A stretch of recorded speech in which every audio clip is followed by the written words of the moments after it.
नमस्कार दोस्तों, मैं डॉक्टर अरूप मेरे YouTube channel doctor Arup's health friend में एक बार फिर से आप सभी का हार्दिक स्वागत करता हूं। आज मैं महिलाओं को किस प्रकार का न्यूट्रिएंट्स मिलना चाहिए, उनके पोषण से संबंधित बहुत सारी जानकारी इस वीडियो के माध्यम से आप तक पहुंचाने के लिए आया हूं। इससे पहले कि ये वीडियो स्टार्ट करूं, अगर आपने मेरा चैनल अभी तक सब्सक्राइब नहीं किया है तो पहले तो मेरे इस channel doctor Arup's health friend को सब्सक्राइब करें।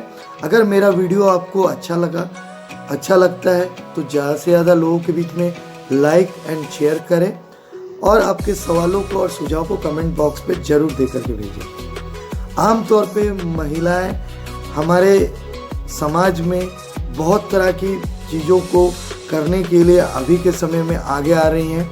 महिलाएं घर को संभालने के अलावा बाहर की रोज़मर्रा की गतिविधि में काफ़ी तरह के काम में पुरुषों के साथ कंधे से कंधा मिला करके चल रही।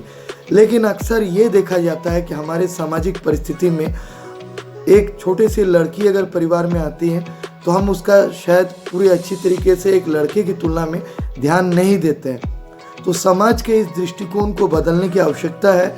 लड़की और लड़के में भेदभाव न करते हुए लड़की को स्टार्टिंग से ही प्रॉपर न्यूट्रिशन मिलना चाहिए, बैलेंस डाइट मिलना चाहिए, जिससे क्या है लड़की के शरीर में समय समय पर होने वाले कई तरीके के परिवर्तन में उसके शरीर में कोई रोग वो स्थायी रूप से बन ना जाए।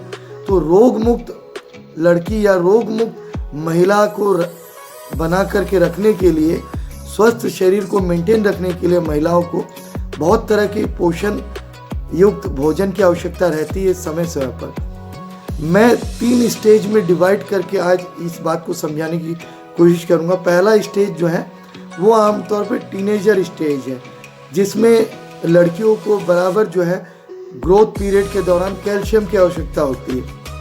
अक्सर 9 से 19 साल तक की लड़कियों को 1300 मिलीग्राम पर डे कैल्शियम की आवश्यकता होती है, जिसमें बोन्स के ग्रोथ, उनके स्किन के सुधार के लिए, हेयर के ग्रोथ के लिए, शरीर की इम्यूनिटी बिल्डिंग के लिए, शरीर के ओवरऑल डेवलपमेंट के लिए कैल्शियम की बहुत हद तक आवश्यकता होती है। उसके साथ साथ टीनेजर एज में आयरन का बहुत बड़ा रोल है।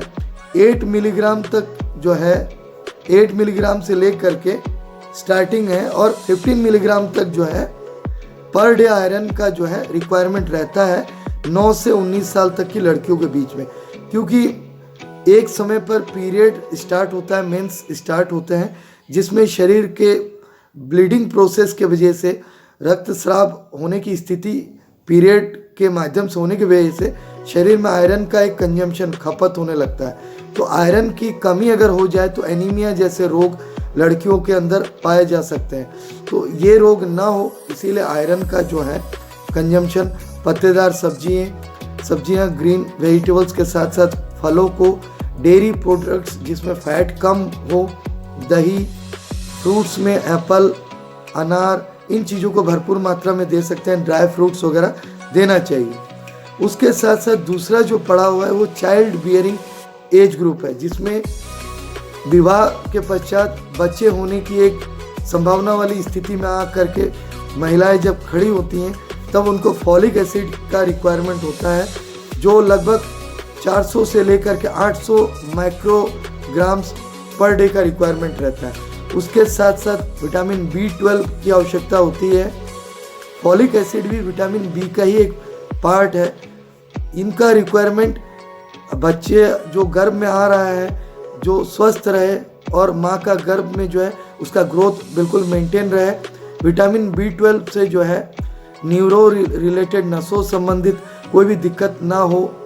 कोलाइन एक कंपोनेंट है, न्यूट्रिएंट है, वो एग में पाया जाता है, उसका भी बहुत हद तक आवश्यकता होता है। नहीं तो कई तरह के प्रसव में आने के बाद, बच्चा पेट में आने के बाद कई तरह के डिफेक्ट्स आने की संभावना रहती है। तो इन तीनों चीज़ों को बिल्कुल मेंटेन होना चाहिए। उसके साथ साथ कैल्शियम की भी आवश्यकता है, आयरन की भी आवश्यकता है इस एज ग्रुप में।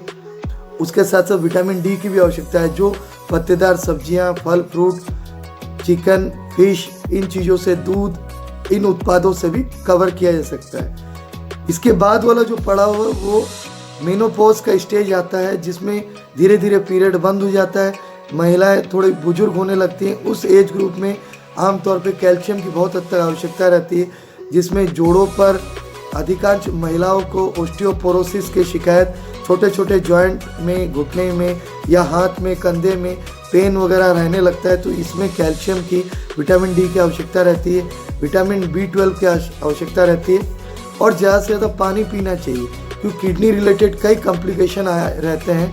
बॉडी का डिटॉक्सिफिकेशन होने के का जारी रखने के लिए, डिटॉक्सिफाई का प्रोसेस जारी रखने के लिए भी पानी की मात्रा भरपूर मात्रा में लेना चाहिए।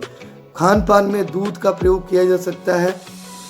फल फ्रूट जो सीजनल है, मौसमी फल फ्रूट है, उनका लेना चाहिए। फाइबर का ज़्यादा प्रयोग करना चाहिए, जिसमें खीरा, मूली, गाजर, पत्तीदार सब्जियां, इन चीज़ों को अगर लेते रहेंगे तो आमतौर पे पौष्टिक न्यूट्रिएंट्स के साथ ग्रोथ में रुकावट नहीं आएगा और लड़कीपन से, चाइल्डहुड स्टेज से लड़कियों का ग्रोथ जो है बुजुर्ग आयु वर्ग तक जो है बिल्कुल अच्छे से मेंटेन होकर रहेगा। इसके साथ साथ एक्सरसाइज को भी रूटीनली करना चाहिए। लड़कियों को ये जरूर ध्यान देना चाहिए कि स्टार्टिंग ईयर से अगर एक्सरसाइज को मेंटेन करेंगे तो बॉडी का fitness level, weight level, hormonal level और ग्रोथ लेवल जो है बिल्कुल अपने फेवर में रहेगा और बिल्कुल स्वस्थ और इम्यूनिटी जो है हमेशा मेंटेन रहेगा। क्योंकि ये बात समझना पड़ेगा कि महिला जो है अभी के समय में हमारे परिवार के लिए, समाज के लिए, देश के लिए, पूरी पृथ्वी के लिए एक बैकबोन है और बैकबोन को हमेशा सीधा होकर के समाज के सामने एक आदर्श रूप में और स्वस्थ नारी के रूप में भी सामने आना होगा। तो मैं उम्मीद करता हूँ इन जो मैंने चीज़ों को जानकारी आपको शेयर किया है, इस वीडियो को आप और अधिक से अधिक महिलाओं के बीच में शेयर करेंगे और अपने आप को स्वस्थ बनाने का हर संभव प्रयास करेंगे। अगर आपके मन में कोई भी सवाल इस वीडियो को देखने के बाद उत्पन्न होता है, कोई नई जानकारी आप मुझसे पाना चाहते हैं, तो डिस्क्रिप्शन बॉक्स में मेरा व्हाट्सएप नंबर और मेरे तीनों क्लिनिक्स का एड्रेस दिए हुए हैं, आप वहां से भी मुझ तक संपर्क कर सकते हैं। धन्यवाद, नमस्कार, जय हिंद।